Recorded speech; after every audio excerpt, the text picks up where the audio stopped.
Hello friends, బాగున్నారా అందరూ? మీరందరూ బాగుండాలని దేవుణ్ణి నేను కోరుకుంటున్నాను. ఈరోజు మన వీడియో చేపల పులుసు. అది చూడండి ఎలా చేస్తానో ప్రాసెస్ అంతా మనం ఈ వీడియోలో చూపిస్తాను. ఈరోజు అందరూ చూడండి, చూసి మీరు కూడా ట్రై చేసి చూడండి. అదిగో చూడండి, దీనికి చేపలకు కావాల్సినంత చింతపండు, ఒక కేజీ చేపలు అన్నమాట. కేజీ చేపలకి అంత చింతపండు నానబెట్టుకోవడానికి ఓ పక్కన పెట్టేసుకున్నాను. ఈ ముక్కలు చూడండి, కడిగి శుభ్రంగా చేపలని తెల్లగా కడుక్కున్న ముక్కలు కట్ చేసి తీసుకొచ్చినాక ఇగో ముక్కలు సైడ్కి అట్ట పెట్టుకోవాలి. ఒక గిన్నె లాంటిది పెట్టుకొని, అదిగో చూడండి ఎలా పెట్టుకున్నాను. కనిపిస్తున్నాయి? అదిగో చూడండి ఎలా పెడుతున్నాను. శుభ్రంగా ఒక గిన్నెలోకి పెట్టుకోవాలి కడిగిన ముక్కలన్నీ తీసుకొని. ఇప్పుడు దాంట్లో ఏమేమి వేయాలో చూపిస్తాను చూడండి. సాల్ట్, ఒక కేజీ చేపలు అన్నమాట ఇవి. సాల్ట్, ఉప్పు వేస్తున్నాను. ఇక 2 స్పూన్లున్నర వేసాను. చిన్న స్పూన్ చూసారు, ప్లాస్టిక్ది చిన్నది అనమాట. 2 స్పూన్ల మీద ఒక 1/2 స్పూన్ వేసాను అనమాట. అది ఇప్పుడు కారం, చేపల కూర కదండి, కొంచెం ఉప్పు కారం ఎక్కువే పట్టిద్ది దీనికి.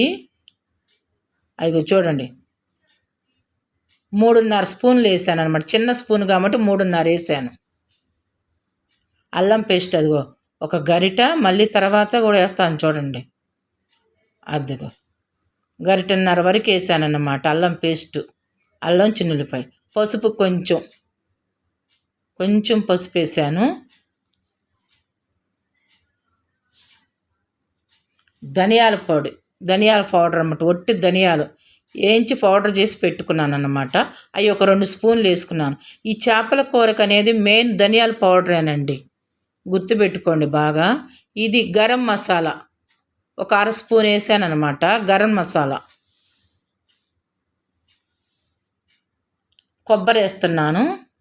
ఒక 2 స్పూన్లు కొబ్బరి, ఎక్కువ వేసినా కానీ అంత బాగోదండి. 2 స్పూన్లు స్టీల్ స్పూన్తో. ఇప్పుడు ఉల్లిపాయ, పచ్చిమిరకాయ కట్ చేసుకొని దాంట్లో వేస్తాను. ఇవి కట్ చేసుకున్నా. పచ్చిమిరకాయలు మాత్రం ఒక 7-8 కాయలు, కొంచెం మంట తక్కువగా ఉండేవి కాబట్టి, లేదంటే 5 కాయలైనా సరిపోతాయి. ఘాటులాగా పెట్టేసుకుని వేసుకోవాలి చేపల కూరలో అంటే.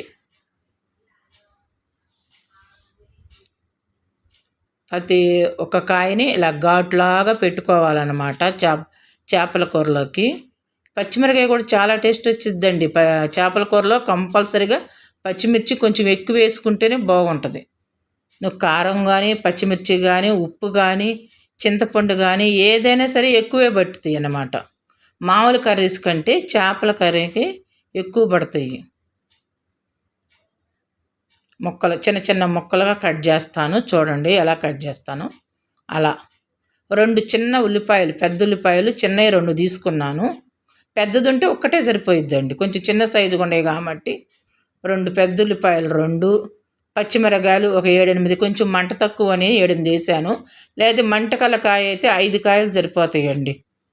వీటికి మనం చేసుకుని కరెక్ట్గా చేసుకుంటే చేపల కూర అంత టేస్టు, చేపల కూర అంత ఆరోగ్యము ఇంకేది ఉండదండి. ఇప్పుడు చికెన్ తెచ్చుకున్నా వేడనిపించిద్ది, మటన్ అంటే కొంతమంది అరగదని అంటారు. ఇదే చేపలు అయితే మన ఆరోగ్యానికి, కంటికి అంతా మంచిదన్నమాట. అందుకని ఉల్లిపాయలు మొత్తం ఇలా కట్ చేసుకుని పెట్టేసుకున్నాను కదా.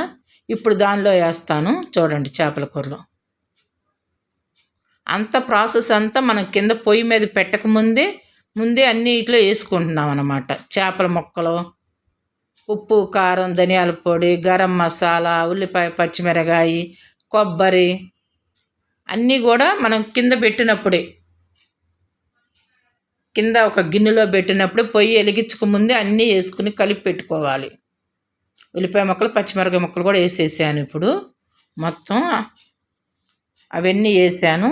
ఇప్పుడు ఆయిల్ వేసుకుందామండి. ఇక ఆయిల్ ఒక 5 టేబుల్ స్పూన్ల ఆయిల్, మామూలుగా మీ కొలత ప్రకారం అయితే నేనంటే సుమారు జ్యూస్ వేసేస్తాను. 5 టేబుల్ స్పూన్లు దా పట్టిద్ది. చేపల కూర కదండి, నీసు వాసన ఉంటుంది కదా, ఆయిల్ వేయాల్సిందే. కొంతమంది ఆయిల్ తక్కువ వేస్తే బాగుండు అంటారు, కానీ చేపల కూరలో అలా కుదరదండి.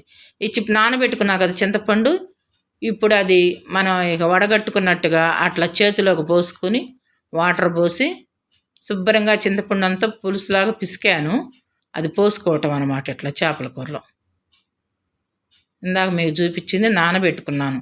కొంచెం వేడి నీళ్ళు వేసి నానబెట్టుకుని తొందరగా మగ్గిపోయిద్దండి చింతపండు.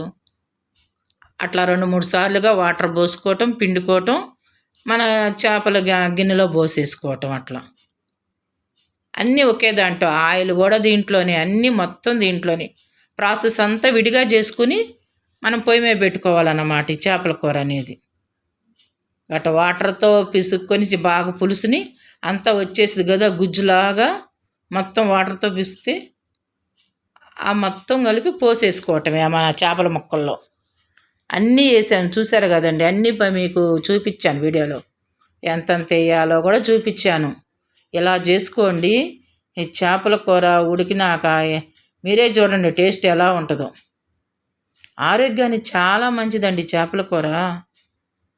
ఫిష్ అంటారు, చేపలు అంటారు, ఎవరు పిలిచే పిలుపులో వాళ్ళు పిలుస్తారు.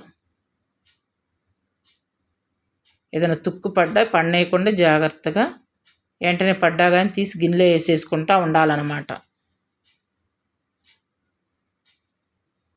మన వాసన ఇంట్లో వండుతుంటే పక్కింటి వాళ్ళకి కూడా వచ్చిద్దండి చేపల కూర అంటే.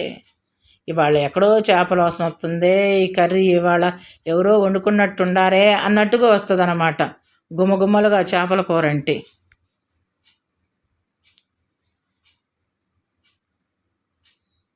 సండే తెచ్చుకునే వాళ్ళు ఉంటారు, విడిగా 7 రోజుల్లో తెచ్చుకునే వాళ్ళు ఉంటారు.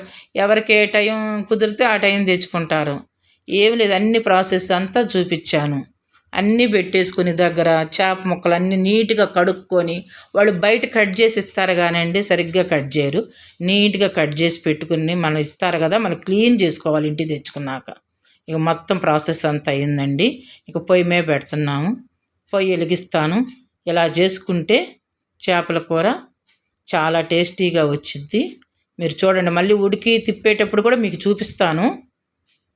చూడండి, ఇప్పుడు చిమ్మి వేసుకొని పొయ్యి వెలిగించేసుకున్నాం, స్టవ్ వెలిగించుకున్నాం. ఫుల్గా బయటికి గిన్నె నిండా బయటకు వచ్చే కాకుండా ఒక మాదిరిగా పెట్టండి సెగ. మీడియం సైజులో కాకుండా కొంచెం సెగ పెట్టండి. ఆ తర్వాత మళ్ళీ మధ్యలో కొంచెం తగ్గించుకోవచ్చు. ఒక 10 నిమిషాలు ఉడికినాక మొత్తం కలిసిన ఒక 20 నిమిషాల్లో కర్రీ అయిపోయిద్దండి. అయిపోయింది. సెగ ఎదుగు పెట్టుకున్నాం. మనం చేసుకునే పద్ధతి బాగా మంచిగా చేసుకుంటే చేపల కూర అంత టేస్ట్ ఏది ఉండదండి. ఇదిగో మధ్యలో మళ్ళీ తిప్పుకుంటున్నాము. కానీ గరిటె పెట్టి మాత్రం చేప ముక్కని తిప్పకూడదండి. ఇది మాత్రం మీరు బాగా గుర్తుపెట్టుకోవాలి. గరిటెతో తిప్పారంటే ముక్క చితికిపోయింది. చూడండి, క్లాత్ పట్టుకుని ఎలా తిప్పుతున్నానో గిన్నెని చూడండి ఎలా ఉడుకుతుందో. మళ్ళీ మూత పెట్టేసుకుందాము. కానీ అసలు తిప్పకుండా ఉంటేనండి అవి అడుగు అంటుతీయదనమాట. అన్నీ వేస్తాం కదా మనం మసాలాలు అన్నీను, అందుకని మళ్ళీ తిప్పుతున్నాను. చూడండి, సగం దగ్గరకు ఉడకటానికి వచ్చింది. సగం అయిపోయిందండి కూర ఉడకటము. మళ్ళీ అట్లా తిప్పుకోవాలి, అప్పుడైతే ముక్క చితకదండి. ఇక కూర అయిపోయిందండి. ఇక స్టవ్ కట్టేసేద్దాం మనం. ఇక కూర అయిపోయింది. ఎవరైనా మన ఛానల్ని కొత్త వాళ్ళు ఎవరైనా ఉంటే సబ్స్క్రైబర్ చేసుకునే వాళ్ళు చేసుకోండి. Thank you.